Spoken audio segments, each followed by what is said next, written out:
Hello, everyone. A very good morning. Yes.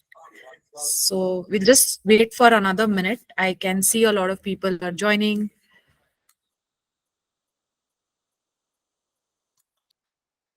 Yes. Okay. So happy Web3 Wednesdays, everybody. And great to see so many people here. And there are more joining. So the share that THub is now collaborating with dYdX Foundation, where we are aiming that we can bring greater understanding about contemporary developments in decentralized finance, decentralized governance, and how we can grow this Web3 community to another level. So today's session, before I hand it over to Karan, who is coordinating on behalf of dYdX Foundation, I would like to thank everybody. These are parallel sessions. We are going to connect every Wednesday. So stay tuned. We have really exciting things lined up. Yes, over to you, Karan. Thank you. Thanks a lot, Sweta, and welcome everyone. By the way, guys, feel free to switch on your videos. We'll keep it an interactive session, and I can give you a bit more context on what we are doing, how we started thinking of all of this. By the way, Karan Ambwani. I'm leading the dYdX Foundation in India, and we were talking to, of course, THub team last month, and there were some areas that we observed that the Indian ecosystem can learn more about, they can grow like their understanding of Web3, decentralized finance. So thought of starting this like 4-part series, and this would be one of the first sessions for this series. So thanks again, the T-Hub team, for collaborating with us. The idea for the foundation, dYdX Foundation, is always to spread more awareness about decentralized financial technologies, grow a strong community around the dYdX protocol, but also like make sure the ecosystem understands or learns more and more about how this new technology is evolving and how they can participate more. So yeah, so that's kind of the background. But again, just to start the session, I will request everyone to switch on your videos, or whoever like doesn't mind switching on their videos. That would be great. We'll be recording the session, but would be good to see some faces and interact. Also, feel free to use the chat functionality if you have any questions. I'll try to pick some questions up during the session, but most of the questions we can take at the end of the session. Also, there are some things that I like your inputs on. So yes, please feel free to use the chat functionality. You can say a hi there, and maybe even if you want, you can introduce yourself, what you do with a quick line. But I can kick off now. Can you see my screen? And again, you can use the chat to let me know. Cool. Thanks, Santosh. By the way, Santosh from Autonomy, he was also very helpful for collaborating, connecting the right people here when we were organizing this. So thanks for that, Santosh. So, okay, without further ado, let me start with the first point, or first thing that I wanted to highlight. So some of you put together like the expectations that you had from this series. Thanks for that. Thanks for giving us your feedback on what you would like to learn. So there were a few things that stood out, or how we wanted to structure the session. This was very helpful. So I've like taken some of the things that you guys mentioned in the form. So there was about like learning the basics of Web3 and DeFi. So we'll be talking a lot more about that, understanding more about what DeFi is and its applications. Today's session will keep more of an overview of DeFi, but the next session we will focus more specifically on the applications, talk about the technology, the functional side of the applications as well. Also, there were questions about like information of DeFi origins, operations, how governance works. So I'll talk a bit about DeFi origins today, but we are doing a dedicated session 3 with one of my colleague from the governance team. He'll be talking more about governance and DAOs. Also, some of you wanted to understand about the tokenomics, interchain operability. We won't touch upon a lot on tokenomics side, but on the interchain side, we will cover some of the topics, how these different protocols, how these different technologies kind of work together. There were some points on like how dYdX works, how the roadmap is, also like what are the future improvements that we are thinking. This session, we'll keep it broad. We will cover a lot of protocols. This is not specific to one particular protocol, but just because I have most experience with dYdX, I'll cover some areas, or I'll give some specific examples there for sure. And of course, you wanted to network with many new people. So again, you can use the chat, try to introduce yourself. And also at the end of the series, we are planning to actually host an in-person event at THub. So more details on that later on. But yeah, for sure, we will give you more opportunities to network, but kind of consider it a close set of like group of people. You're all coming together to learn something. So yeah, more on that for sure. Cool.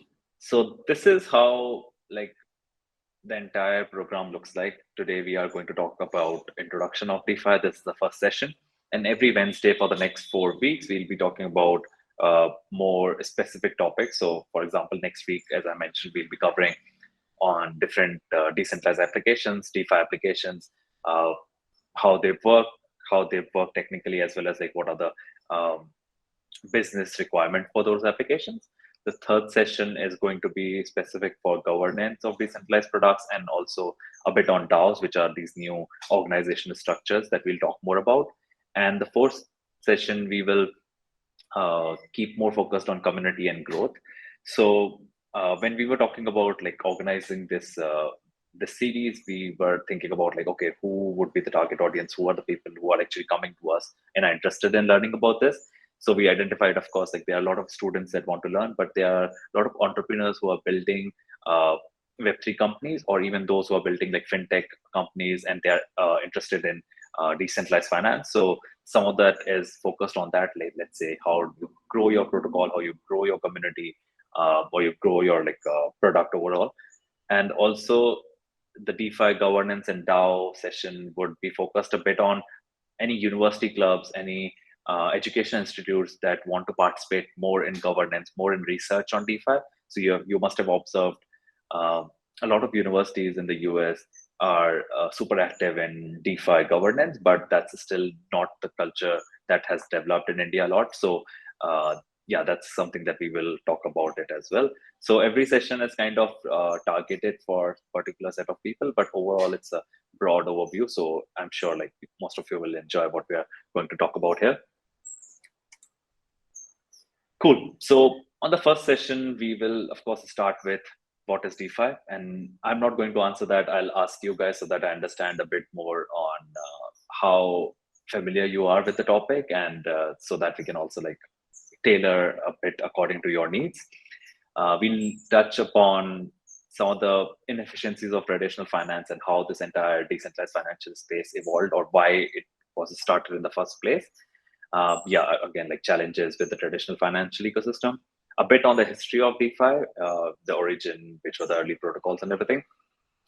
We'll touch upon applications just to get a sense of what all is there, but again, more on applications of DeFi in the next session. Uh, then a bit on, okay, what are the opportunities, what are the challenges, and how you as a community member or somebody who wants to work in the space, or let's say you want to participate more actively in this entire new like technology paradigm, how you can get involved. So we'll touch upon it a bit as well at the end. Cool.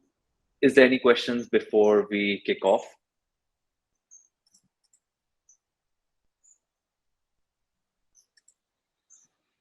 Cool.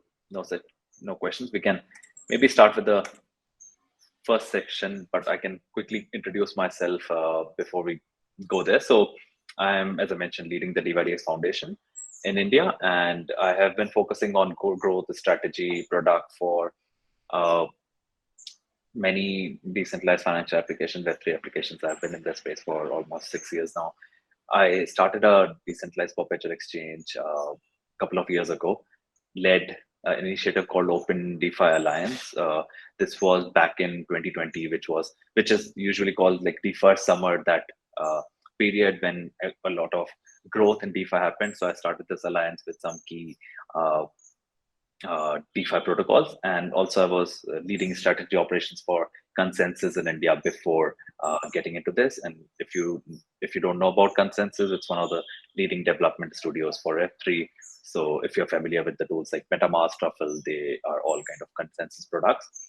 I've also presented at multiple conferences, ECC, World Blockchain Summit, and I enjoy like explaining and teaching more about like how this entire technology is working. And of course, like the mission is to grow, educate, and build a strong community around decentralized finance so that we can all participate more actively in this open financial system in the future. Cool. And again, like before we kick off, just a quick disclaimer, none of what we talk about here is going to be financial advice. There's no endorsement of any particular product. Please don't consider any of the examples as something that we are suggesting to invest in. So this is purely for education, for your learning, understanding, and always do your own research. So of course, this is a disclaimer that I wanted to make, that crypto products and NFTs are all unregulated and of course, are highly risky, and there can be no regulatory recourse for any loss for any such transactions. So, cool. We can kick off with the first part. So, what is DeFi? And I will ask you guys, you can, of course, leave some comments in the chat. I'll start with the first question. Which blockchain enabled and accelerated the growth of DeFi? Feel free to drop some answers. Of course, you have your opinions. We'll discuss a bit more on that. Okay, I'm seeing some answers there. ETH, Ethereum. Any other thoughts? Any other ideas? And this would help me understand a bit more of the audience as well. Okay, Corda, fair enough. More on the private blockchain side. So if anyone else wants to drop any answers, we can wait for another 5 seconds. Okay, for sure, accelerated arithmetic. I think that was one of the key protocols in India. So the answer here, of course, I had Ethereum here because that kind of initiated the entire space, but there are different opinions. Some people will say actually DeFi started with Bitcoin itself, Bitcoin blockchain, because it's kind of a financial application and it's its own blockchain. But of course, like the acceleration actually started with this technology called smart contracts, which were enabled or at least made popular by Ethereum. And a lot of initial boom in the ecosystem in 2017, 2018, with a lot of projects coming out, was accelerated or was done with Ethereum. So yeah. And of course, then after that, there were new technologies like Matic, Polygon, which were built on top, and they kind of like accelerated or improved the efficiency of the product. Cool. The second question, name any popular decentralized exchange. And why I'm asking this question is I just want to understand how you, or if you have this understanding of differentiating between a decentralized and a centralized exchange. So if you want to put some thoughts there, Uniswap, Aave, see, Binance, Coinbase, FTX are centralized exchanges, but that's what I actually wanted to figure out. Compound, I would say, is more of a lending and borrowing platform, but the answer is there's no right answer. There are a lot of decentralized exchanges. Uniswap is one of the most popular ones. PancakeSwap, which is built on Binance Smart Chain, is popular in India. dYdX is a derivatives exchange, and there are like many other decentralized exchanges out there. So they are slightly different than centralized exchange. We will talk a lot in detail in the next session on how this works, how these are designed, and how they are differentiated. But the primary idea is that they are non-custodial. Decentralized exchanges don't hold your assets. It's essentially a smart contract or a piece of code that is holding your assets, instead of, let's say, Coinbase, Binance, FTX, which are like centralized and they hold user assets. Yeah. One last question before we kick off. What is the primary function of stable coins in DeFi? Again, no wrong answers, just a quick thought, like what are the things that you think about stable coins enable? If you have a good understanding of stable coins, just I'll give you, let's say, 10, 20 seconds to put some thoughts in the chat. I'm sure you have heard about the stable coins, USDC, USDT, they are pegged to the US dollar, but what are their like primary functions in DeFi? Okay, lending and borrowing, you can swap and withdraw, of course, but you can do that with like every other asset as well. To counter the volatility in crypto, that's a good one. Stability, protect from volatility, liquidity. Fair enough, they are less volatile. I think those are all good answers. They provide a stable store of value and a medium exchange, so kind of work like as a financial instrument, like money. And in the DeFi ecosystem, they minimize price volatility, like we put there, so less volatile. I think those are all great answers, and I can see a lot of you are already familiar. But this session is going to be slightly high level so that we can bring everyone together what we are talking about. Cool. So I think that gives us a good primer on what we are going to talk about, how or what are like different decentralized applications, DeFi applications. But to start with, let's go talk about like traditional finance, right? Why this entire space evolved. So I'm sure most of you have used traditional financial applications.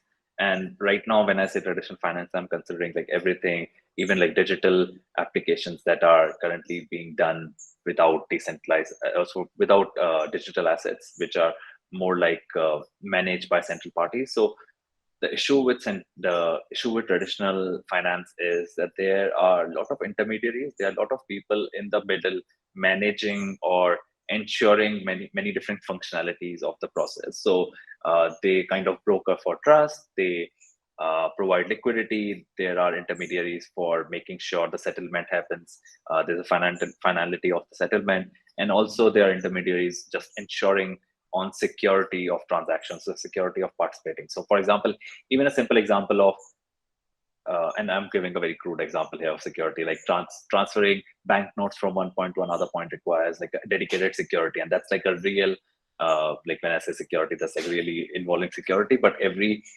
financial application, uh, whether that's a bank, whether that's a brokerage, whether that's a payment application, they are all dependent on these central intermediaries. And with central intermediaries, there comes inefficiencies. As you can understand, the system becomes bloated. There are many different people ensuring different steps, and it just like slows down the entire structure. So there is this inefficiency, and also another important thing is like there is inequality in terms of who can participate, who can do what. So for example, uh, there are some applications, so there are some things that are just open for uh, an high net worth investor, or let's say an institutional investor, or there are some things that are just available for a particular set of people who are aware there is lack of like transparency for retail. So that makes it very unequal in the sense. And there are hidden risks because it's opaque. There is lack of visibility on these systems, how they work, what is happening in the background. There are many risks that we are not aware of. And overall, like inefficiency also makes the settlement cycle slow, price discovery slow, and also there are like people managing, facilitating risk or compliance of like all this transaction that is happening. So there are like multiple people involved in all of this. I was actually working on not a financial application. This was an application for registering land titles, and we were working with a government party, and we were trying to build a solution in Web3 for like transfer of land titles. And what we observed was we were improving, or we were bringing this technology for a process that was more than 100 years old, 110 years old to be very specific. And there were steps like having witnesses or having like specific things for making sure the parties are available at the right time, at the right place. There were like many different intermediaries participating in that particular transaction. It was so bloated and so complex that today in a lot of things can be optimized with the new technologies that we have available, and we'll talk about it a bit more. I see a question there. Are these problems existing in digital rupee also? Digital rupee is still very new. It depends a lot on how it's picked up. We'll talk about it a bit more when we talk about like CBDCs and or what are the future of DeFi, but I'll cover this question at a later point. And thanks for uh, putting an answer there, Santosh. So another thing that I'm sure we touched upon this a bit, that centralized finance, traditional finance is very similar to what we call centralized finance in crypto or CeFi. So for example, Binance or Coinbase or these centralized exchanges, or you might have heard about incidents with Vault or some of the centralized lending and borrowing platforms in the West, like Voyager. They are all kind of centralized finance because they are providing services for this new paradigm for digital assets, but they are functioning in a very centralized manner. So the issues that we observed in on the traditional finance are also there with centralized finance. So of course, we are all aware of Lehman Brothers and how the 2008 financial crisis happened because of all the things that were very opaque in the traditional financial system. But some of these issues we observed last year in centralized digital finance as well, centralized crypto finance as well, that the exchanges stopped withdrawals, they were going bankrupt. So what I wanted to highlight is DeFi is different. This is what we have observed in traditional systems, is what we have observed with centralized digital systems. But what we are trying to do with DeFi is something unique, and that's what we wanted to like explain or guide you guys more about. And the issues that we saw with FTX crashing last year, or some of these centralized services in digital assets domain stopped working last year, a lot of thought leaders, founders, and innovators in the space came forward and said that, okay, DeFi is super important, and decentralization is no longer a narrative; it's a necessity. So even like the Coinbase founder, he said that, of course, like DeFi self-custodial wallets are very crucial. They depend on code and maths instead of like some intermediaries, which is ensuring trust. Sandeep from Polygon mentioned that, okay, decentralized is important, and like it doesn't matter until it does, right? We don't understand the need for something decentralized system until we come across such issues in traditional or other sort of like centralized finance systems. And yeah, like lot of these traditional systems, of course, uh, are against this idea of decentralization because it kind of opens or makes the system more transparent. But yeah, that's the idea, that it becomes very, very important, especially for retail and end users who are interacting or using these applications at the end of the day, right? So just to summarize a few things, so how does a centralized versus a decentralized system are different, or I'm just like trying to compare and contrast some of these things here. So there's this aspect of control and governance. I think we talk about it like they are the central parties or central people who are managing, but just to give more context, of course, like centralized finance, there are, let's say, a set of board of directors or a few people at the top of the hierarchy who are making the final decisions, instead of a decentralized governance that happens with DeFi protocols. And I won't say it's perfect. I won't say decentralized finance is perfect. It's there yet. Uh, it's continuously evolving. It's a young space, but that's the idea, to provide more and more power to the end users, to the retail investors, to participate and make decisions for these products. And this applies for most of the Web3 products, not just financial products, because Web3 comes with this idea that at the end of the day, users should be uh, making the decisions how they are interacting with the platform, or how the platforms are designed for them. We see a lot of problems with uh, even like social media applications, which are designing algorithms which are uh, impacting our mental health, or kind of making us addicted to a particular system, and we don't have any visibility of how they are feeding us the information. So with more open visibility, I think this becomes important thing for every application, not just a financial application. And just to give you an example here for what we were talking about, control and governance, uh, central banks are currently setting the interest rates, which is like in a very centralized manner. But uh, we saw the issues that arise because of this with the recent banking crashes that were happening in the US, where because of the high interest rates, some of the banks were having their assets in or in these T-bills, and they were not able to give the returns, so they were not able to have the liquidity for their retail users. So, or I mean, just like any of their customers. So that is enabled because there are like the central decision making, which doesn't always think at the end of the line, or for the long tail, or for the end users. So this is very different in, let's say, MakerDAO, which is a decentralized protocol where the community decide which are the assets they want to store, how much is the entire treasury size. They have all the visibility on how the things are moving. Of course, again, it's not 100% perfect. There are challenges with governance there, but it's a progressive cycle that we are moving towards, and that's how we are like trying to evolve and improve these systems. Second thing is around trust and security. So instead of relying on trusted intermediaries, there is trustless programmable systems, and these systems are built on, as I've mentioned before, code and maths, and they are kind of open source to take a look at how they are designed instead of depending or making sure, okay, there's a central party who is going to make decisions in my favor, right? So instead of that, this is an open system that is being designed. So again, there's an example there of bank deposits being insured by government entities. When we saw this recent banking crash in the US, a lot of people were not even aware that uh, their deposits in the bank are insured to a particular amount, and there were even institutes, startups that were uh, they were invested with like millions of dollars of capital which was not insured. So this is kind of being mitigated with more reliance in DeFi with uh, decentralized insurance systems, which again are enabled by smart contracts, which is more transparent and ensures the security of these systems.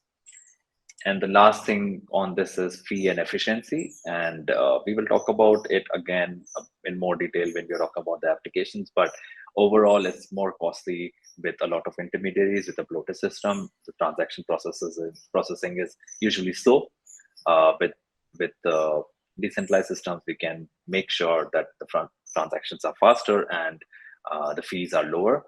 Of course, there has been a lot of work that has gone into making these systems scalable. We are at the point where we are able to handle all the need that is there in DeFi with some new faster technologies. But as we scale further, as we bring like more millions and millions of users in this ecosystem, the systems are continuously evolving. There are new technologies coming up to scale this technology, right? And one of the examples for this is like cross-border transactions take like hours or days for getting completed. But in a decentralized system, it could be happening in seconds or just like peer-to-peer within a minute. So that's something that like really improves the efficiency of the system. Cool.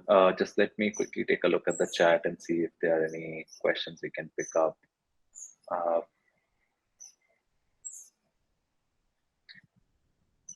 Crypto coins can also crash, right? How is it safer? Yeah, I mean that's not the topic that we are talking about. It's a speculative instrument. We are not talking about the investment side of it. We are talking more about how the technology enables it. Just like transactions, just making sure some of the things that we are using in traditional systems, let's say lending and borrowing, can be done in a decentralized manner. So we are just talking about protocols here, just talking about the technology side of things, not talking about the investing or how your investment is more secure.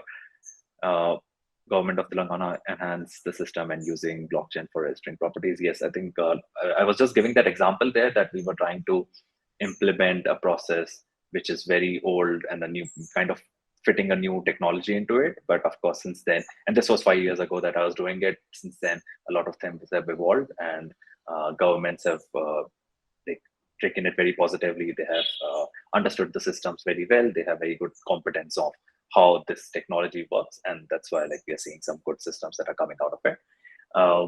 Okay, I guess we can move forward. So just to summarize and come back to the topic of DeFi, I have taken a screenshot from, actually, this is a screenshot from a chat.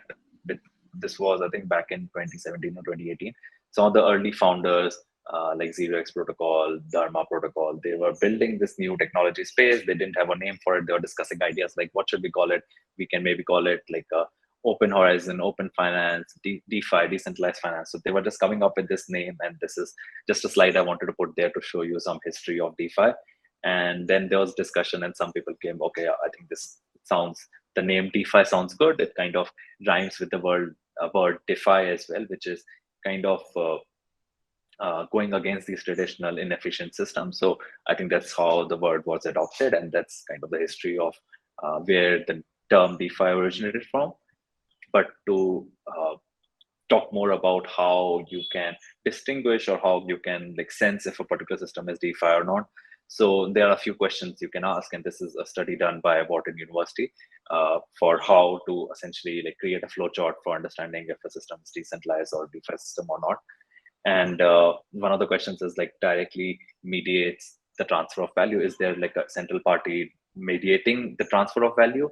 If if if yes, like then it's probably a centralized system, but if not, then it's kind of a decentralized system. But then you have to ask another question whether it's being settled on a public blockchain. If yes, then it's a decentralized system. If not, let's say a private blockchain or a private distributed network, then it's kind of centralized because there are very limited parties that are managing it. And can this is an important point around like self custody and custody of assets. That I think we touched upon it a bit, but are the assets easily able to move by, like, let's say some external party or some centralized party which is managing your assets? Um, if if uh, if yes, it's kind of a custodial system. If no, then it's kind of DeFi because you are managing your own assets. And the last question is around uh, is the code or is the system open source, and is are there APIs available to interact, build on top of it, and they make it more composable? If yes, then it's DeFi. If not, it's a private service or it's more opaque how it works, right? So that's how you can try to evaluate and learn more, or also like come up with ideas if you're thinking of decentralized systems. To go back to the history of DeFi, so as I mentioned, of course, some people will say that Bitcoin was the first decentralized financial technology because it's, of course, finance and decentralized. I would agree. I think, yes, that's the case. But with starting off Ethereum, and even before Ethereum, there was this idea of a stable coin done by MakerDAO, which came up in 2014. And then 2015, Ethereum came up with the smart contract functionality that enabled a lot of systems. One of the first exchanges was Ether Delta that was built in early 2017. And after that, since the last bull cycle, we have seen multiple projects coming out of uh, this new paradigm that was created or enabled by smart contracts. So like Aave, dYdX, Uniswap, they're all like maybe like 4 or 5 years old. They started building with Ethereum, but now most of them are built on faster technologies, layer twos. They are building on multiple chains and evolving the system. Then, of course, more complex system came, more derivatives, synthetic protocol, uh, more like systems which were utilizing some of the uh, ideas that were there. They were making like more composable things on top. So I think I'll talk about a bit more in uh, the next slide from here. But what we have seen is that overall the ecosystem has grown a lot, and I've just taken a simple screenshot from how a decentralized exchange market share has changed as compared to a centralized exchange. So we were talking about Coinbase, Binance. They are more centralized. Decentralized like Uniswap, Aave, uh, dYdX. Those exchanges have almost reached 20% market share last month. So it has continuously grown, and there's more and more interest on decentralized, and people are using more decentralized applications as compared to centralized applications. I think the users are aware of the issues. They are facing it on a regular basis, and that's why there are thousands of users that interact on a daily basis with decentralized applications. Also, dYdX Foundation, we did a research on the DeFi ecosystem in India. We recently published a report. I think my colleague, if he's in the call, he can probably share the link here. Pratik, I don't know if you're in the call, you can probably share the link of the report. But what I wanted to highlight is the growing interest of DeFi in India. And if you look here from 2017, DeFi was not that popular in India as compared to the global search volumes, but now it has actually picked up a lot since 2020, and at some point, like, there are more people interested in DeFi in India as compared to global. So that's an interesting stat to understand how there's more awareness. There's this young population in India who wants to learn more. They want to participate. They want to find a career in the Web3 DeFi space, and that's why this continuous interest is growing, as well as stable in India as compared to globally. So what are the building blocks for DeFi? So we talked about Ethereum, we talked about blockchain networks a bit. We talked about smart contracts. So smart contracts are currently being built on these blockchains. So they are kind of a piece of code which ensures the entire functionality is written in a way that anyone can interact with that contract and achieve a particular outcome. So these are some of the technical side. We will go much more in depth on this, how these smart contracts work, how Uniswap works, how dYdX works. I'll take some example of Aave, like these smart contracts, more on a functional side in the next session on uh, how they are designed, how they are working, and why they are more simple, easier to use than some of the traditional systems. But yeah, so DeFi is enabled, of course, by smart contracts, by this underlying blockchain networks that finalizes, confirms all the transactions. Stable coins play a big role, and that's why we talked about it. I asked that question around what is the use of stable coins. They make sure that there's less volatility, and there was this question around crypto coins crashing. I think that is another thing that are currently being tried to mitigate with the stable coins. And then at the end, of course, decentralized applications, which enable the entire ecosystem of decentralized technology. So just wanted to point out one thing. So these decentralized applications, and there are lots of them around, of course, exchange, swap, or lending and borrowing. All these are kind of composable. You can borrow from one protocol, lend on another one. They are all enabled because on the same network. And you can imagine them as Legos. So they're kind of building blocks which are building on top. And sometimes they're referred to as money Legos. So if you understand Lego, one thing builds on top of another thing, and it enhances the entire system, improves the entire functionality of the system. And that's, I think, another powerful thing, that it's very easy to interact between these applications. And there are lots of them, which we will talk about in the next session. So some of the examples, I think we touched upon this, and we'll go more in depth on this, is stablecoin saving, lending and borrowing, tokenization, insurance, even asset management. Now there are many protocols available for helping you manage your assets in the right way, creating indices of particular set of financial instruments, and many other things that are available in DeFi right now. And this is an interesting slide from Consensus, which was mapping this new decentralized financial system with the traditional financial system. And they have Ethereum logo in the middle, because they were currently looking at that point, they were looking at Ethereum, but now there are many different blockchains that are enabling all of this. So as you can understand, everything that is there with centralized finance is being built, or something similar, analogous to that, is being built in decentralized finance. For example, currencies are stable coins. You can think them as equivalent to currencies. Central banking, there are protocols like Maker we talked about, which are releasing a stable coin like DAI. There are commercial banks, or what the functionalities that they provide are lending and borrowing that are being enabled by Aave or Compound or other protocols like that. Investment banking, again, asset management products, decentralized exchanges like Uniswap, we touched upon it already. Brokerage, there are tools available like Zapper or Ardent, or wallets, which are helping you create all this portfolio management for your assets. Insurance products like Nexus Mutual, Open are available again to help you secure your assets. Simple payments which are currently being enabled by a wallet like MetaMask, can help you transfer assets from one address, from one party to another party. And even asset management products like Set Protocol, which create this index of different currencies you can invest in, or you can manage your portfolio in the right way. So all this is currently being enabled by decentralized finance, and I will take a quick pause here, see if there's any question, or then we can jump to the last part of the talk today. Thanks for putting the link of the report there. You guys can take a look at it. There is a lot of comprehensive data on how DeFi is evolving in India. Prasad, your question is? Okay, Pranay, how DeFi works on layer 2 transactions. So Prasad, thanks for answering that.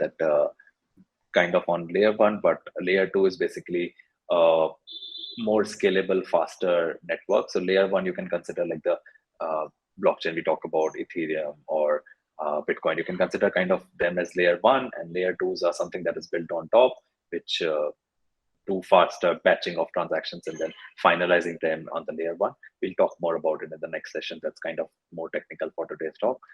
How P2P transactions work on DeFi. I mean, DeFi is built on this premise of non-custodial peer-to-peer sort of transactions only. So everything that you do, any kind of transaction that you do, is peer-to-peer in a way on DeFi. It could be any other party, any other institution that you're interacting with on the other side, but everything is enabled by finalizing the transactions on the blockchain, open ledger that you are confirming transactions on. So yeah. Okay, sorry, I saw just this question on, please talk a minute on what exactly is a stablecoin. So there are many different kind of stablecoin, and I'll pick this in the next session as well, how they are different. So there are some fiat-backed stablecoins like USDC, USDT that we might have heard about. They are similarly for Euro, for INR. There are stablecoins for practically every currency which are pegged to the value of their price in a traditional currency. The way they work is slightly different. So some are collateralized by the native currency or the fiat currency that they are representing. So let's say USDT, for example, would have like X amount of USD in the bank and issue X amount of USDT for making it available on the public blockchain. Or there could be algo stable coins. We have seen many examples. There have been some unsuccessful, some successful examples of algo stable coins, which kind of have an algorithm for ensuring the balance of price or reducing the volatility. So they maintain their peg to a particular currency like USD by some algorithm. There are other kinds of stable coins as well. We'll talk about it more in the next session. Cool. Then just to summarize the discussion, there are a lot of opportunities in DeFi, and there are, of course, like improvement that can be done. There is a lot to be built. So, of course, we talked about this, that it reduces friction and transaction cost. There's more standardized and interoperability. So another thing that we didn't talk about, but I can maybe give a quick intro on our I think we mentioned about these applications interacting with each other. You can borrow on one particular application, swap or trade those assets on another application, all through the same wallet, through the same address. There is another aspect of interoperability where you can interact with other chains, other networks. That's another area that is being currently worked on with technical bridges that we call. You can move your assets from one network to another network, and you can use it for systems. So there are some very interesting things that are being developed. So layer 2s are, of course, scaling the system, but there's a new, or I won't say new, but there's a evolving idea of app chains, which are chains that are being built on, let's say, Cosmos or Polkadot, that are specific to particular application, and they interact seamlessly with other applications built on the same technology. So we can, of course, talk more about it in the next session. Not necessarily that is specific to DeFi. That's more of like how different technologies or different networks are being designed. But yeah, they all ensure like more interoperability. There is, of course, increased auditability and transparency because these systems are open. Most of the transactions are settled or finalized on the public blockchain. Even the source code is open source for you to understand how they are designed. So it's much easy to audit, much easier to understand what is happening with the assets, how many assets are there on a particular application, how a particular entity or a particular DAO is using your assets. All that is transparently available and easy to audit as compared to, let's say, a traditional system where there is complete like black box of how things are happening in the background. There is improved accountability, of course. Again, with transparency comes more easy accountability of assets or any of the transactions that are happening, and even accountability of the entities that are currently interacting or participating in governance or any other thing in the DeFi state. And there is greater control by the stakeholders. So people who are actually at the end of the day using these products, or who are invested or have a vested interest in in improving these products are actually the ones that control it. Governance is an important topic. We will talk about it in the third session. Uh, it's a very new concept of decentralized organizations that we are working with. It's still 100% not perfected yet. Of course, there are like political and some systematic issues that are currently being addressed, but more and more as regulations evolve, as the technology and the people in the ecosystem learn more about how this entire thing works, I think it would become more efficient, more better way of interacting or controlling these applications. They improve market access. So as we discussed, uh, there is more equality in these applications. Anyone can participate in these applications uh, uh, without any biases or uh, without any control by any other party. There is faster settlement, of course. The systems are becoming more and more efficient.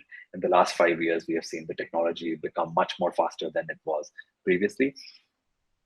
There's greater inclusivity of financial services. I think this touches upon the same idea of these technologies available to uh, more people, more inclusive in a way.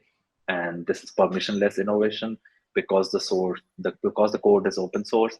You as a builder, you as a developer can contribute to it. You can contribute with the ideas. Even if you're not a developer, if you're a researcher, you can participate in governance forums and suggest your ideas how you want to improve a particular product. You can participate in governance, vote for a particular feature. You can apply for a grant. So there's so many things that you can do to permissionlessly innovate. There's no permissioning, or there's nobody giving you permission to do a particular thing in these technology. But with, of course, opportunities, there are some challenges. I think we have talked about a few of them, but just to summarize again, still the scalability, throughput, and fees are not at par with traditional finance. Some of the applications which are using which have thousands of users are functioning very well. But once we scale to, let's say, multi-million users, this is yet to be tested. Some of the new layer twos, new scalable technologies are yet to be tested, how they perform with this scale of operations, which are just regular in traditional finance. So continuous work is being done. And of course, like in the next 2, 3, 5 years, this is going to improve a lot on the scalability side. Uh, Even though there are these products that are interoperable, there is limited interoperability because some of these networks don't talk to each other. Some of the bridges are not very safe. It's not very easy to do some things which are using one particular product to move things on other products. So it's still interoperability is there, but it's not 100% as efficient as we would like it to be. There are privacy considerations to think about because a lot of data, a lot of transactions are happening in a transparent manner. You can actually see how a particular wallet is interacting. There are people who tag wallets to a particular entity or a particular individual. So that's kind of like an issue on privacy side of things. There are some privacy preserving technologies available, but then there are like both pros and cons of using that. So we can maybe we can talk about it maybe in the next session a bit more. Governance, I think we talked about already. It's not 100% there yet. It's immature because this is new paradigm. There are people who are there are people with bigger holding of assets who have more vested interest to move a particular product in a particular manner. So those governance ideas or those governance aspects need to be addressed and improved in the future. There's hidden centralization. A lot of services claim to be decentralized, but there are things that are centralized to an extent, and that can become bigger problem than a solution. There are, of course, regulatory questions. There is compliance needs that are not 100% defined yet. Of course, regulations always follow innovation. They kind of lag behind in terms of how they address some of these challenges. But yeah, that is yet to be uh, crystallized or yet to be made black and white for builders in the ecosystem. There are expectation of extremely short-term returns. So a lot of people participate just to make like quick buck and uh, go in and out and make money out of the system. But that's not the idea. Like the idea is to think long-term, think how this technology is going to impact a lot of areas, especially especially like with how AI is developing, how machine to machine economies are coming up. I think decentralized finance will become a crucial part of a lot of interactions, of financial interactions in the future, let's say 10 years down the line. So we have to think long term. We have to think like how these systems are being designed and how we can participate today to make sure that we make ourselves and these systems relevant for the longer term. And of course, security of contracts is one of the biggest challenge that we come across. Many different hacks, many different assets that are stolen from these smart contracts. So because the technology is still very new, there are both good actors, bad actors, continuously uh, improving or um, trying to get value out of these systems. So there's always this security concern, which uh, is being addressed in many different ways through giving white hat bounties for people to find bugs and report and get some reward, to doing security audits, to like just making uh, continuously like educating people how to make your interaction more secure, which protocols you should connect with, which wallets you should interact. So all that is currently being worked on, but of course that's a major challenge yet in DeFi. Uh, Before I get into how to get involved, maybe I can take a quick look at the chat. Is the PPT video available for later viewing? Probably yes. We will make it available. I'll talk to the THub team as well to share with whoever's joining the session today. Since it is decentralized, the amount, balance, withdrawals, and who transfer to whom is transparently shown. Is it a challenge in DeFi? Uh, yes, I think we mentioned about it a bit on the privacy side of things. So because it's openly available, it could be a challenge, and it could all depend on who wants to see your transactions. There could be both good and bad actors looking at your transactions for a particular specific thing that they want to do. So there are some privacy concerns with that. But then there are like some new ZK technologies that are coming up to make sure this can be mitigated. Or ZK is zero knowledge technologies, which kind of uh, are there to make sure you don't share all the data, or you just share like what is necessary for you rather than sharing all the data. So there are like new solutions coming up with that, and I would say like longer term, this would become less of a challenge than it is currently. Cool. So how to get involved? And there could be many different uh, reasons or motivations for you as an individual to be involved. Sorry about that.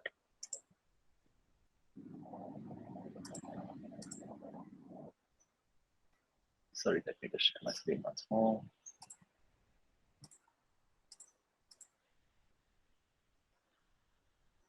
Yeah, cool. So I was just saying, like, there could be different motivations for different individuals how to get involved or why they want to get involved in DeFi. But some of the easiest things is to join DeFi communities. There are forums, Telegram, Discord that you can be part of, interact with people on a regular basis. Most people are very open to discuss, share ideas. If you want to learn about something new, then if you're a developer, if you're a builder, you can learn more of the technologies. For example, you can learn some of the programming languages like Solidity, Rust, which are used for writing these smart contracts. Apply for roles that are available, and there are all kinds of roles, not just like for builders. You can apply as a researcher, you can apply as an analyst, you can apply as a marketing person to promote, or any other way that you think would help you learn more about or become more closer to the decentralized products that are being built right now. Participate in forum and governance. I think that's another important thing that you can do. So most of these protocols are being governed decentralized in a decentralized manner with DAOs. You can participate in forums. There are tools called Commonwealth, and I think in the last session we'll talk about this, and second last one, third and fourth session we'll talk about this a bit. But you can participate in like forum governance discussions and contribute in that way, vote on some of the protocols. You can try using some of the applications, and I've mentioned test nets there because that's more safer. If you're initially starting, you can try out how they work, and then later on, if you want to use them for a particular need, you can use it on mainnet. You can follow some high quality KOLs, key opinion leaders on Twitter, YouTube. I won't suggest like following people who just like want to shill or make you invest in a particular token, but more like influencers or people who have like been building in the space. Like I put some examples of like creators, builders who are actually contributing with valuable insights, how they are looking at it, why they think this is a very crucial or important technology to work with in the future. So you can follow those guys and learn more on a regular basis. And overall, just be more curious and be optimist about this technology rather than like have an innovation that this is scary or something new or something too technical, too complex. Be open, be more positive, ask questions. Of course, we at the dYdX Foundation, everyone who's building in this space would be very happy to support you if you are starting your journey in DeFi. Couple of other things, you can check out dYdX Academy. That's more for if you want to learn how to interact with some of the protocols there. You can also check out dYdX grants. So this is, I'm just like giving an example. Most of the products have their grants. They have their own academy where you can go and learn about a particular technology, a particular product, and you can apply for a grant, get some funding for if you're building something or you want to contribute with some research or simply want to like organize an event. Everything you can apply for a grant, and happy to share more information with you later if you want to do anything on that. There is a QR code for you to join our Telegram. Of course, it's optional if you want. We can start some of the conversation there. And because we will be closely be together for the next 3-4 weeks when we are doing all these sessions, I think we can create a discussion on that forum, and we can create a separate channel for all you guys and THub for participating more and learning from each other throughout the session. Yeah, thank you guys, and if you have any questions, would be happy to take. We have a couple of minutes, but yeah, happy to take those questions.